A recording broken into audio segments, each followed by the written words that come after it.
Welcome. We're welcoming Puja Ganguli with us today to the Eco Interviews. How are you doing today, Puja? I'm good. Good morning from Australia. Excellent.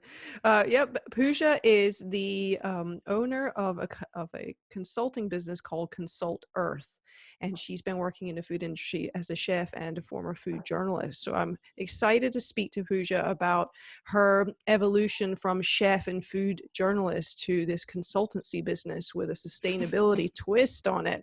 So Puja, tell us a bit about yourself and your background in the food industry. Oh, it's a bit of a long story. I'm a bit of a jack of all trades when it comes to that. I started my journey about, more than 10 years ago now. Since I remember, I always wanted to be a chef growing up. And as a 90s kids in India, especially as a girl, that was not particularly the career that you would want to go for. So when I turned 16, my dad, who realized I was really serious about this, put a challenge in front of me that I had to go work in a kitchen between my school holidays and work full time and see if I really wanted to do that. So basically started working in kitchens when I was about 16, 17. And then went on to go to culinary school, spent 3 years training to be a chef, worked as a chef for a bit. This was all back in India, so this was in Mumbai. I went to Mumbai, which is one of the best schools in the country there. And as luck would have it, I was in a competition in college, and I still always love writing about food. I always loved the research bit of food. And I ended up meeting the then food journalist for BBC Good Food, the magazine, which was the Indian, editorial at that time. And had a conversation, and he asked me to write a feature for them. So that was my introduction into the journalistic world. And following that, I ended up working for them. So that was my into journalism. I worked as a food editor for BBC Good Food, spent a while there and learned a lot. It was in my early 20s, it was the best exposure that I could have to the food world, because I was meeting chefs and food journalists from around the world. I was collaborating with them on projects. I got to travel a lot and really understand, the bigger picture of the food industry. I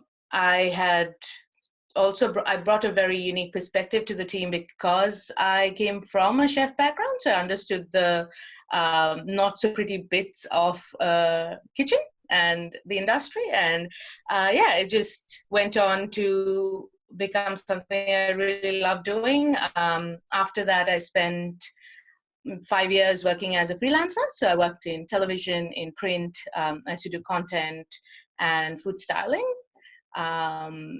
And about 2 years ago, I decided to change track and do a master's in sustainability. And that was my introduction to the world of sustainability, really. And moved to Australia, so moved to Melbourne, did my master's at Monash. And by the end of it is when Consult Urth came about.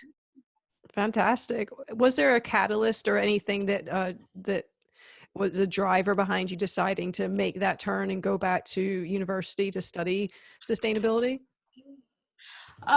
Yes, it was actually it was a process, I would say. I come from a family of refugees. So my family moved from Bangladesh to India during partition. And growing up, food was a big part of our identity because we had lost our home and lost our land. And so my grandparents held very strongly to the culture and the food. And I came from a very big family. So I lived with my extended family in the same house. So my dad, there's 6 brothers, 2 sisters, and everyone had about 2 kids. So it was a giant family. And Big. the way, yeah, and it was a unique experience growing up, and sort of the way you really connected, or the sense of home, was in our food. So um, for me, that was a huge part of my personal identity. I remember going to the market, buying directly from the producers. Very young. I was very young when my father would take me to the fish market or the meat market, and I knew where my food came from. I saw the fact that there was respect because you saw an animal give their life for you to consume it. And as a child, that was a huge sense of connection that you form to where your food comes from. And I was very lucky to have that. But as I started growing up, and this is India in the early 2000s, it started to change. And the idea that things that were more sort of, from a different culture, there was a huge American influence due to television and media and, music. And we were all watching the same shows, we were all watching the same movies. And it sort of crept in that that was better than our sort of traditional ways of living. And look, that's part of globalization. But what happened in India in the course of that was that we started to lose out on food heritage. So the younger generation would know how to cook maybe, pasta, but they wouldn't know how to boil rice or make a dal. And it just struck me very intensely, because for me, that was just, it was just something I couldn't relate to, because I had such a strong identity or connection to food that I just felt like everyone else did. And when I went to culinary school, it was a very interesting experience, because I trained in classical French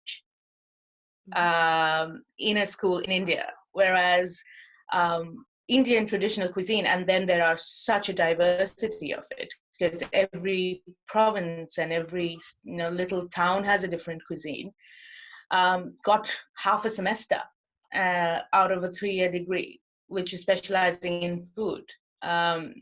So it was a stark realization that we were devaluing what our food heritage was. And I started a personal project, which was collecting recipes from grandmothers. So I was friends with all my friends' grandmothers, and their recipes was something that intrigued me. And I was living in Mumbai, which has a very diverse, community. So I was learning from people from different parts of the country, and the cuisine and the nuances that they brought to it was so interesting and so diverse that it just kept feeding my interest in it, and eventually became a big part of who I was as a journalist. I focused on traditional Indian cooking and practices and communities, and what those things meant to those communities. And around the same time, I actually, I would say, I call my, the trigger that changed the course of my path. He is this incredible chef in India. His name is Christian Fernandez, and he's a genius who had this food lab, and he would try out all these different things and techniques and recipes, and he was trying to have the same conversation and see how he could bring traditional ingredients and techniques back into mainstream hospitality and restaurants. And I would work with him on and off as a journalist. And around that time, he gave me a book called The Third Plate by Dan Barber.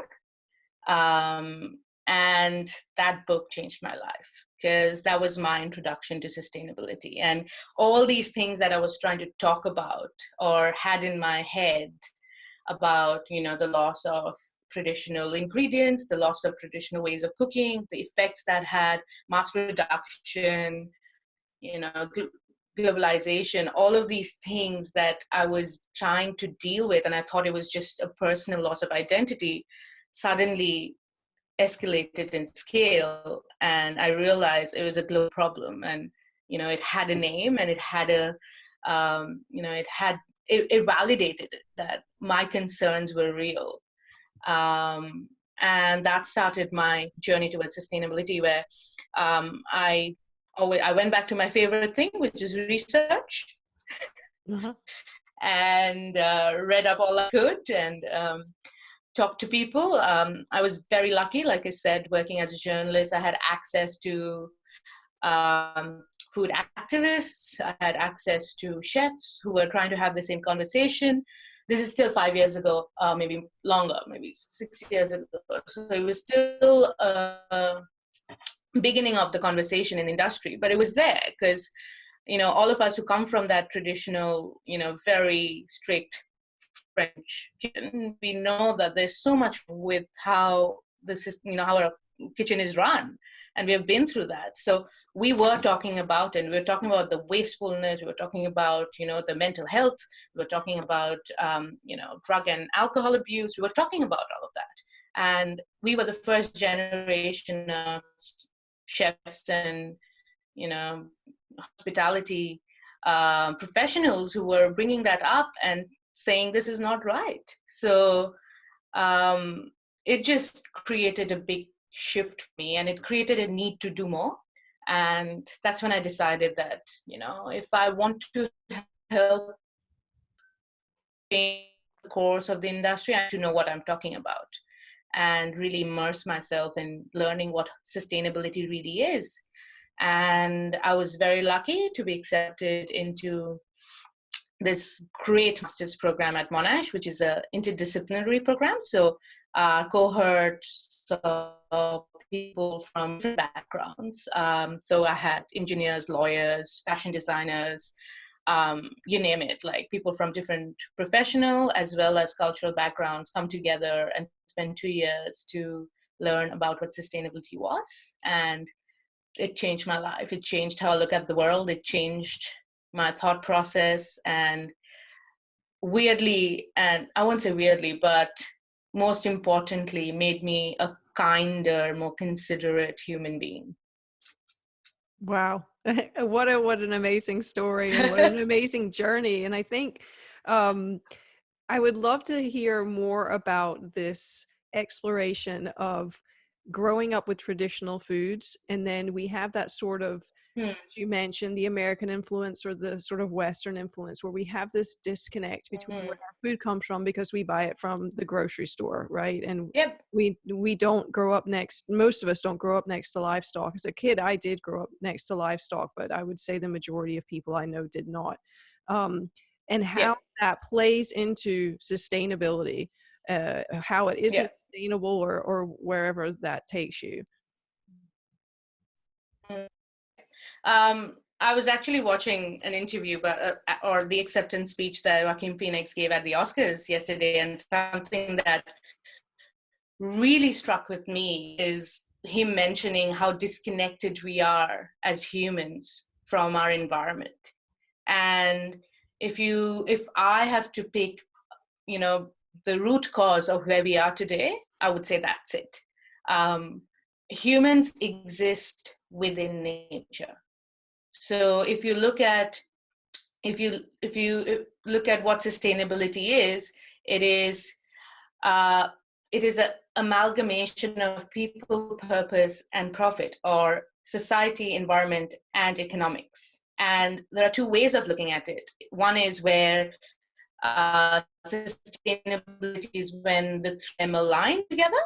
But the way I like to look at it is that it's a concentric circle, and economics lives within society, and society lives within the environment. Mm-hmm. And I think that is how I like to define sustainability, is that you can't, as soon as you think that humans live or have control over the environment, or should control the environment, that's when we have problems. Something that really struck me was I have a lot of nieces and nephews, and they're growing up in India, but it's about, I would say, a generation apart, and it took one generation for that disconnect to set in, because their parents have access to supermarkets and prefer to and have busy lives, and they just prefer it as a convenience to go and shop there. And there's a much more disconnect there, where my little niece thought chocolate milk came from brown cows. And for me as an aunt who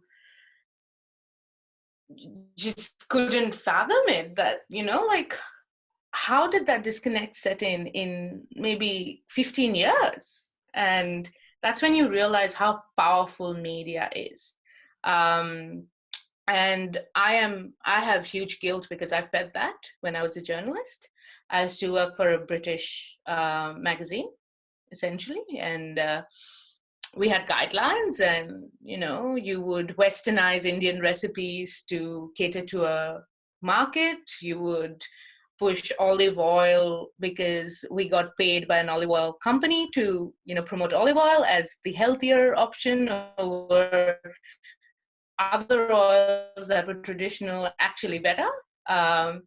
So no one talks about that, because it's against what you're trying to feed. But the longer impact of that is that you're essentially changing what the rest of the world is trying to go towards. Indian living my grandmother is the epitome of sustainability. Now that I look back, she would use every bit of the produce that came into the house. So if you were having potatoes, she would make something else with the potato peel. She would shop seasonally. So every season we ate different, and it was not just the produce, but also health benefits, because food is medicine. We didn't grow up on Western medicine. We grew up on natural healing. And, we ate seasonally because that helped our immunity. Or if we got sick, she had natural remedies. We didn't use single-use plastic. Everything came from the grocer in bulk. So you would take your stuff, your containers, you would fill it up, or you'd get paper bags that they would fill it up and send it home, wrapped with twine. And milk came from the depot.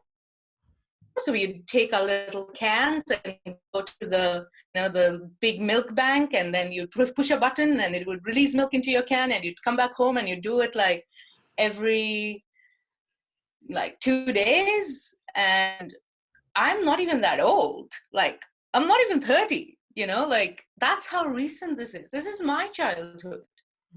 And how did we go so wrong in such a little time? And that experience is where that all of this stems from. And when I talk about sustainability, I always say this: it's not inventing the wheel. It is tracing back where we went wrong and trying to go back to that time, because we were doing it right for a really, really long time. The need for convenience and the lack of time is what pushed us to resorting to things that are not necessarily the only option.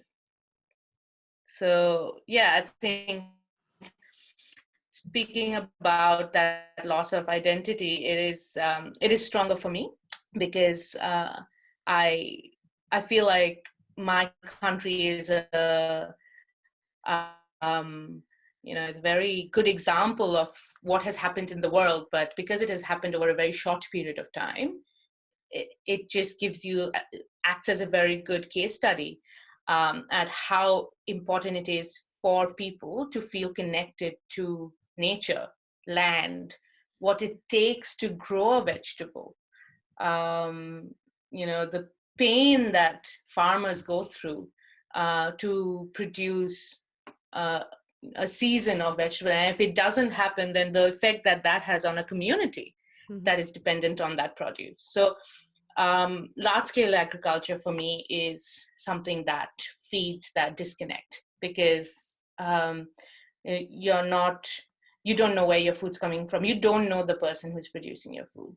You're buying off a shelf, and you relate to the brand rather than the person who's making that food. So yeah, look, globally we are at a stage where it is very scary.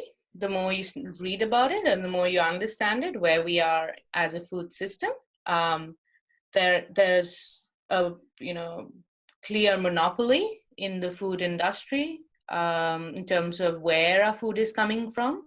If you're buying from a supermarket, you might be buying different brands, but the actual company that you can trace it back to is a handful, and they keep merging to form these bigger conglomerations. So the way we are going, uh, it is something that we need to be conscious about and understand that food sovereignty is not just a big word that greenies use, but it is something that will affect every single person who eats, really. Mhm. Yeah, wow, big topics there. For people who aren't enmeshed in the food industry, can you explain to us some of the biggest dangers in our current food system, from things like, why is it so bad to eat out of season? Or, the transportation emissions that come along with shipping our food everywhere, or even, like you said, the conglomeration of our food sources in the United States. I keep seeing more frequently listeria outbreaks and salmonella outbreaks that affect the entire food chain. Mm, And I think people don't realize this because there are only like yeah. 3 places in the US that this lettuce comes from. So you're in the food industry. Can you just enlighten us a little bit about some of those big dangers and why it is so harmful, not only to the planet, but to us as people? Um, Absolutely. So if I have to, I feel like statistics always helps to understand the scale of a problem. So um, just to give you an idea, 26% of the global greenhouse emissions comes from food or food production. Um, Half of the world's habitable land is used for agriculture, and 70% of the global freshwater withdrawals are done to feed agricultural processes. So we are talking a huge impact. And the what really, you know, this entire narrative about, oh, we are a huge population, we don't have enough food to produce in the next few years, is actually wrong. We are producing enough food to feed the current population and the estimated population. The problem is not production. The problem is social and economic inequality in distribution, as well as just wastage. Um, I I have always been flabbergasted by American portions. Like, it's crazy. Like, why would you have a portion that size? It's unhealthy, because you have, you know, as human beings, the ratio of what we should eat has changed over the years. So if you look back in time, and that's what the third plate, the book talks about, is our plates have changed. Mhm. So we went from meat being a thing that people ate as a special treat to becoming a predominant part of our plate. That itself has huge impacts on the environment. There's a huge debate about vegetarianism, veganism. You know, obviously eating less meat or no meat is really, really important for the environment, because um, meat production is a huge impact on the environment, not only in terms of the methane that cattle actually produce, but also because most of this agricultural production that we were talking about goes to feeding animals and not humans. So we are producing enough food, but we are not producing enough food that is aimed towards human consumption. So looking at this, cultural shift of moving away from eating that much meat, or moving away from eating that much food, which we're not really consuming but wasting and goes into a bin, or doesn't get consumed, is causing the problem that we have right now. Next is the conglomeration. So it happens in two stages. One is in the agriculture, so pre-agricultural, that is your seed. Right now, there are companies around the world that control all. So a company like Monsanto basically has patents on all seeds and some of them are indigenous varieties. So it is extremely dangerous, because that means that no farmer can actually save seeds for the next year. And the seeds that they are designing, which are genetically modified, are annual seeds, which means that you use it and then the next year you don't have seeds to plant.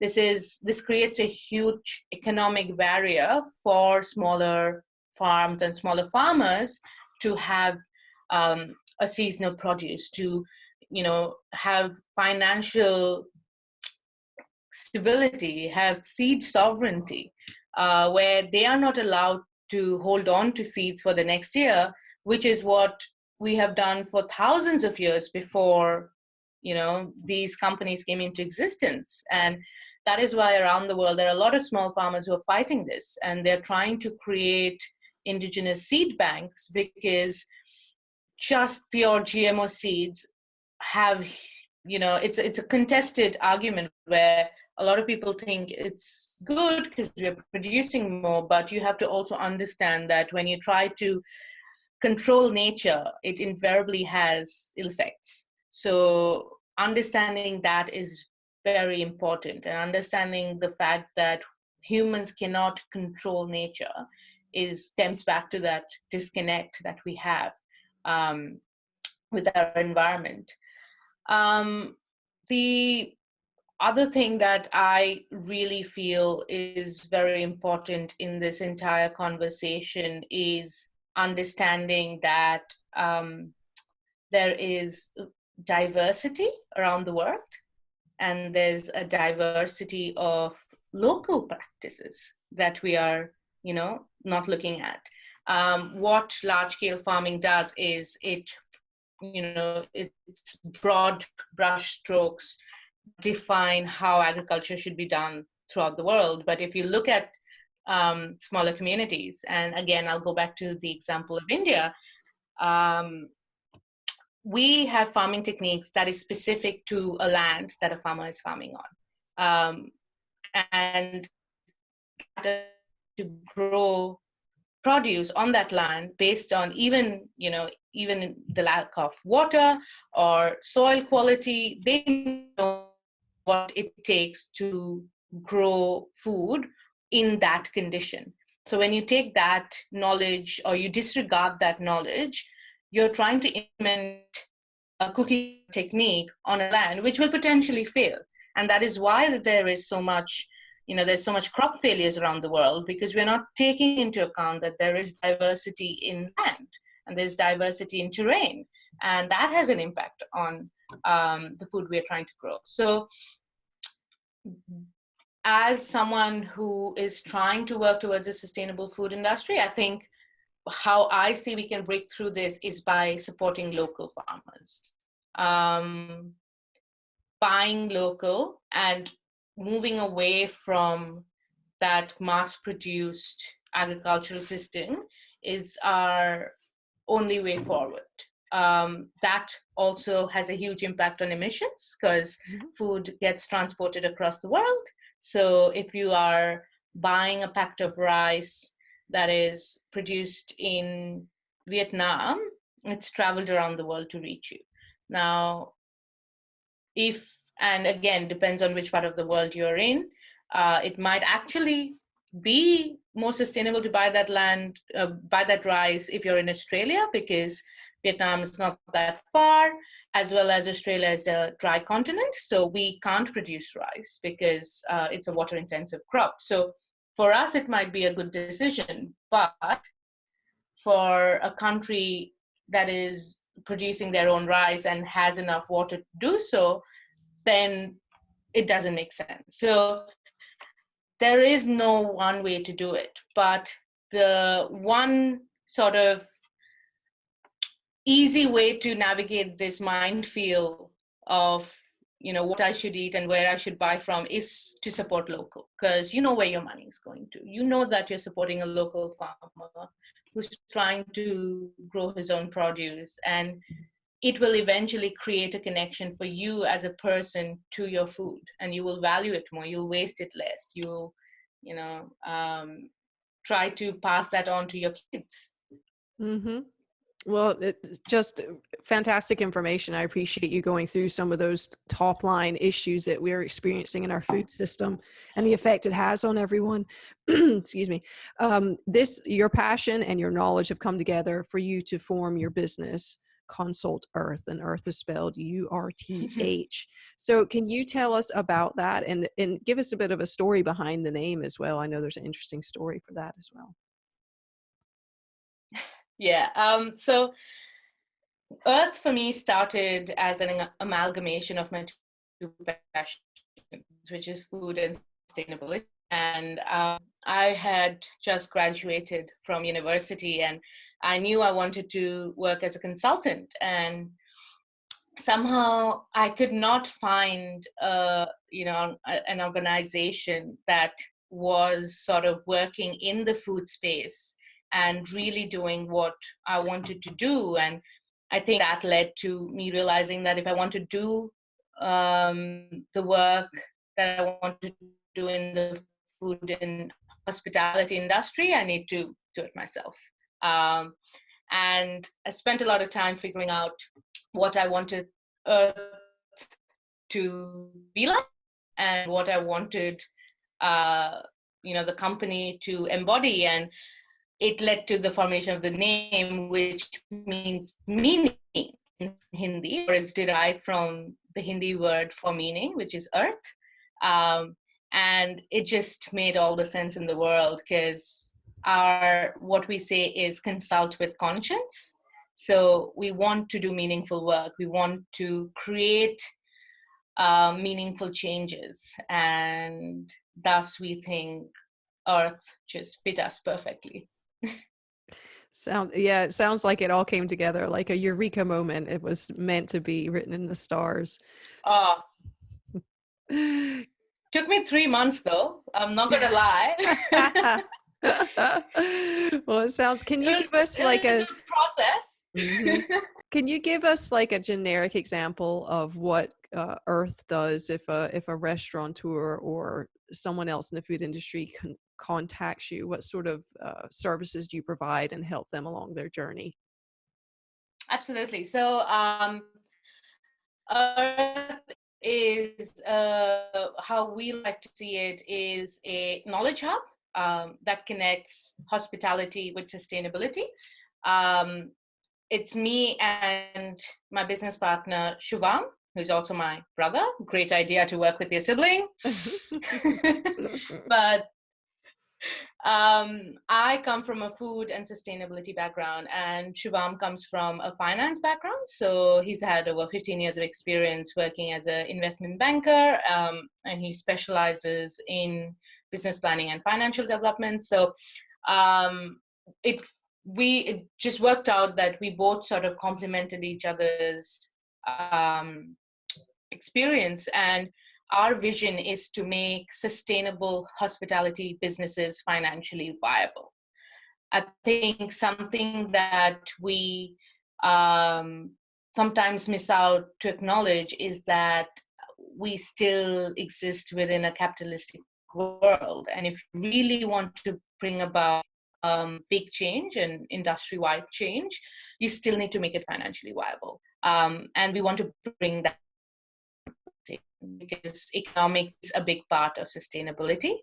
and you can't be environmentally and socially, um, you know, impact if you're not financially viable. So that is the main, if I had to describe it in a broad way, that is what Earth is. As far as our services go, we are we specialize in different things, but the way it is, it's very business specific.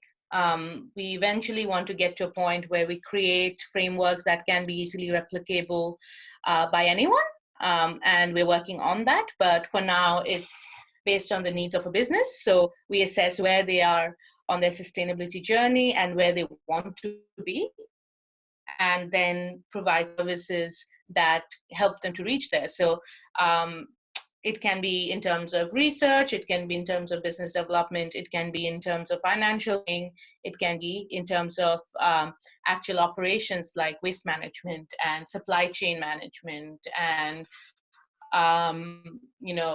training and workshop for your team and employees to really make them understand what sustainability means in their business, because that's something, coming from a hospitality background, that I really faced, was that there's no conversation in school, in colleges, or in training programs about sustainability or waste management in the current system. So training and workshops become a huge part of what a business needs to do right now if they want to become sustainable.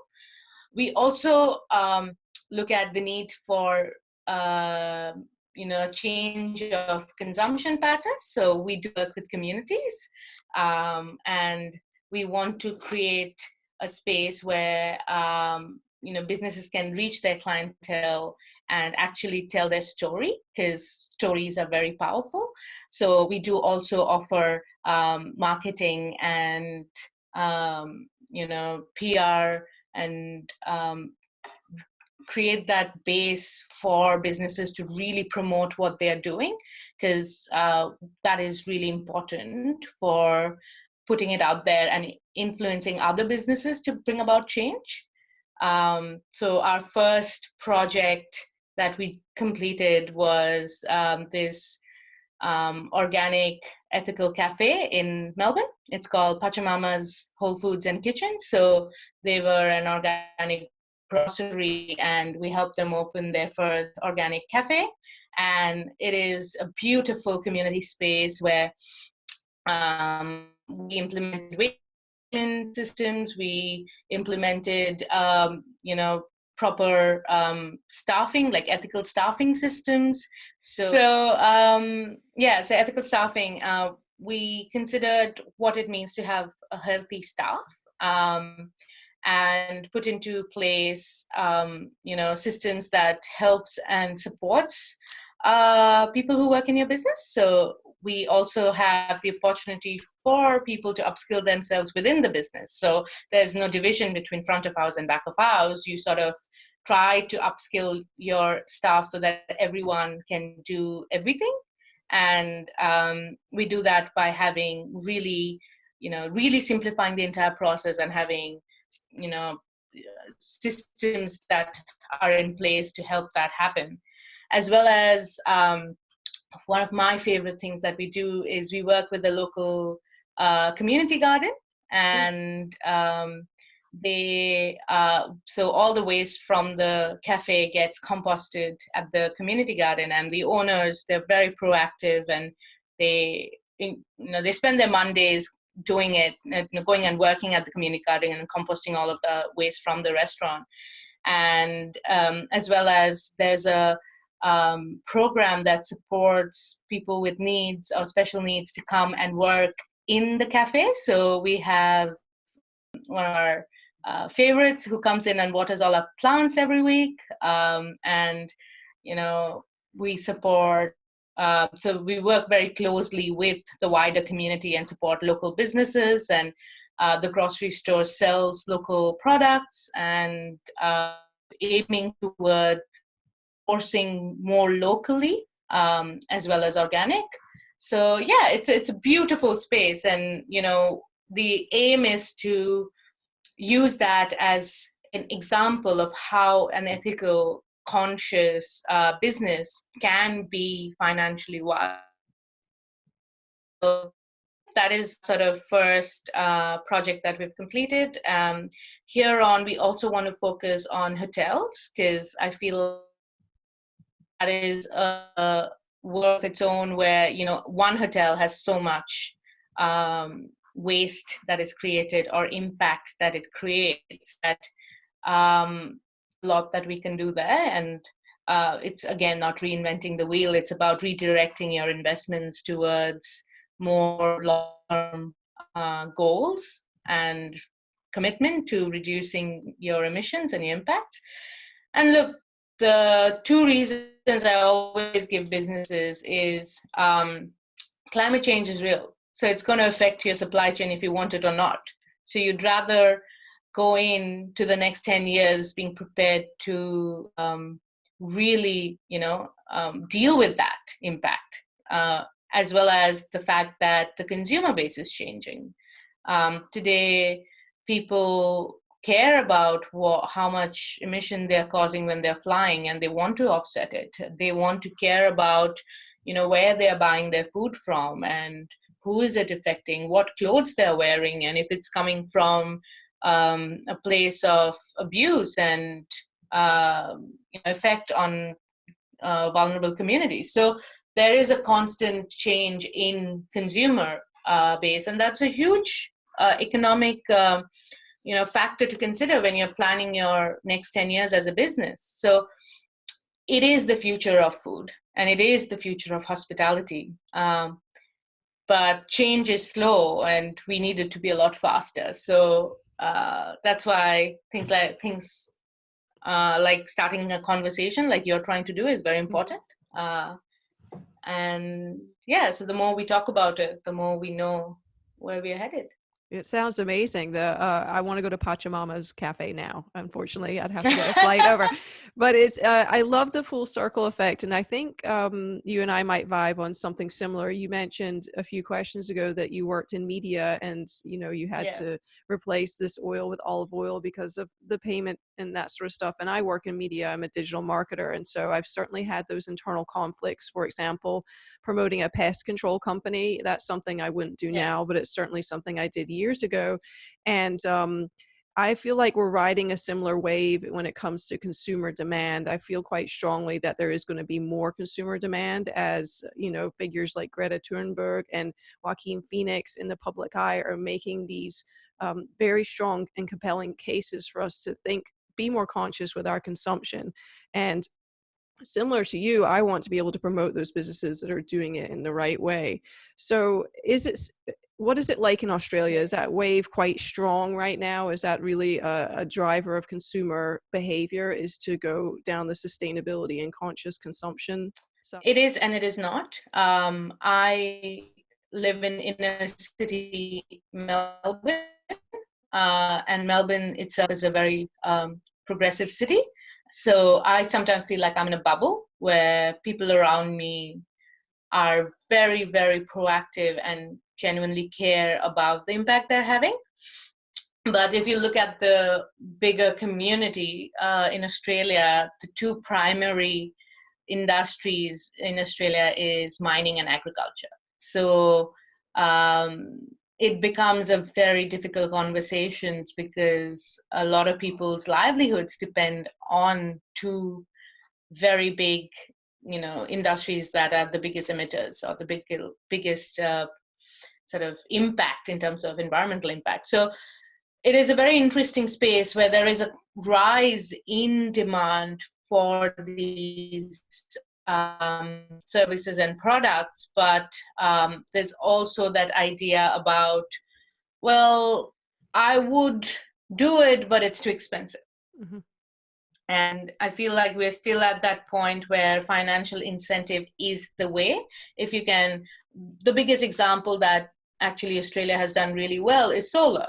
And a lot of people, a lot of conservative sort of demographic are moving towards solar because it's actually cheaper than being on the grid. So that has changed the conversation. And I think that is a great example about why it is important to make sustainable businesses financially viable, because then you can give competitive prices.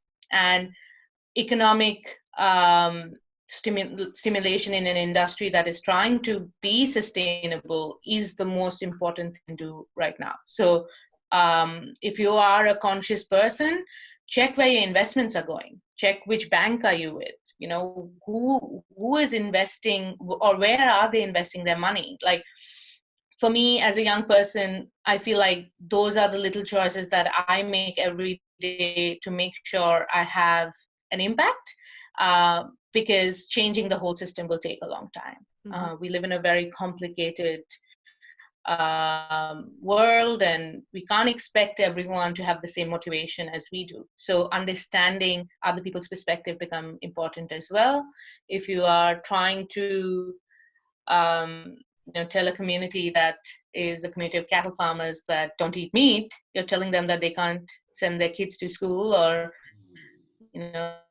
put food on their table. So that's, again, not the way to go, but it's about being conscious of the impacts and seeing how we can deal with a problem that's that big and intertwined. Great answer. Are you optimistic about where the food industry is going? Are we going in the right direction, or do we have some big players that are fighting back? That's a hard one. I'm an optimistic person. I don't think I could do my job if I was not. But it's also a scary space to be. So as it's that chicken and egg sort of conversation again. Do you get consumers to change first, or do you get producers or the industry to change first? Because one cannot exist without the other. But my view is that the change has to happen together. And as a business, you have to tackle both. As well as a consumer, you have to also influence business. So, I still remember reading this case study which said that right now the sales of free-range eggs is higher than any other eggs. And it happened because consumers started paying that extra 50 cents to $1 to buy range eggs over cage eggs because they thought it was better. So it can happen, change can happen. But it's a process of putting all the right triggers together. And that's why it is important for us as consumers to make conscious choices, because that is when industry is going to notice it and do something about it. If you look at most supermarkets now, they have an organic aisle. It's because they realize that there is financial viability in that business. So if you make it a purchase decision to buy sustainable products, then bigger businesses will always want to invest in it because they're always looking to tap into new markets. So it's that two-sided sword, because at the end of the day, we do live in a capitalistic world where businesses that are that big that they can have big impact care about the bottom line. And there is a shift. So someone like Unilever has been investing in research and in looking at sustainable practices. But to me, the motivation behind that seems not because they want to save the world, but because they understand that climate change is real and that it's going to affect their supply chains, and that they need to face that with the resources in place. So change is happening, but the way we can push it is by making, as individuals, making choices that push businesses over that line and make them do better. Mm-hmm. And I think you might have answered the last question that I have for you, which is, what can we do as individuals when it comes to our food and our environment? Look, first and foremost, eat local. Get to know your local farmers at your local farmers market. Go buy bread from the baker and have a chat. They're always up for a chat. I think create that community around your shopping. It also makes you feel so much better than pulling a trolley down a soulless supermarket, because you appreciate the egg that you bought from your egg guy because he's told you about his chickens and they're very passionate about their chickens. And give that to your kids. That's the best thing you can give them. Cook at home, preserve your family recipes. If you have grandparents and parents, and they were people who cooked you a hot meal when you were growing up, sit down with them, have a cup of tea, and write down their recipes, because that is going to create that tie that you and the future generations are going to have to food. We are losing heritage, we are losing culinary heritage, and that is why we are so disconnected. There is nothing more important than nostalgia when it comes to the right thing, because it is such a big driver. So don't underestimate how important it is to preserve nostalgia, because that's put me where I am today. It's pure nostalgia. So I'm a sappy optimist who thinks that we can save the world if we care about the past. So yeah. Wonderful. That's great advice. And I think I'm going to take this advice from you in regards to trying to shop more local, because I absolutely hate grocery shopping. And I think subconsciously deep down, it's because everyone in there is rushing and it's super impersonal and I don't know where that orange came from. And so I think that might be what it is. And I've just never realized it. So I'm going to take Yeah. that away for sure. Oh, that's amazing. Even if one person takes the change, it's what's it all about. And I just love the idea of going to a market, like it's just so much soul and so many people who care so deeply. So let me know how you go. I'd love to hear your experience going back to a market. Yeah, where I live, unfortunately, there's not a huge amount of markets, but we do live in an agricultural state, so they're trying Mm, to be better about it. And we grow a lot of our own food as well. So we might be at the market if we end up with that's 100 amazing. cucumbers again. That's amazing. Well, Pooja, it's been wonderful connecting with you across many time zones and a huge expanse between us. But I feel we're vibing on some of the same stuff, and I really appreciate your take on the food industry and bringing your past into what's going to be our future. And I'm certainly going to be sharing a link to your business, Urth, consulturth.com. We'll put that in the notes. Thank you. Is there any way that you'd like people to follow you on social media or online? Yes, so we are on Instagram as @Consult Urth, and we're also on Facebook. Give us a follow. We love to talk to our community, so send us any questions you might have. We are more than happy to answer. And no matter where you are in the world, if you're a sustainable business that needs a little help, or are just a business who wants to become sustainable, send us a word, send us a message, and we'll get back to you. And we want to work across the world. So no matter where you are, we are happy to work with you. So looking forward to hearing back from some of the people in the community. All right. Well, thank you, Pooja. I hope you have a wonderful rest of the day, and Thank you. we'll be following you from afar. Oh, thank you, Fiona. That was such a good chat. And thank you for thinking about us, and welcome to the Earthling family. Yeah, that's awesome. Hashtag Earthling. URTHING. Done. All right. Thank you, Thank you. Pooja. We'll be in touch.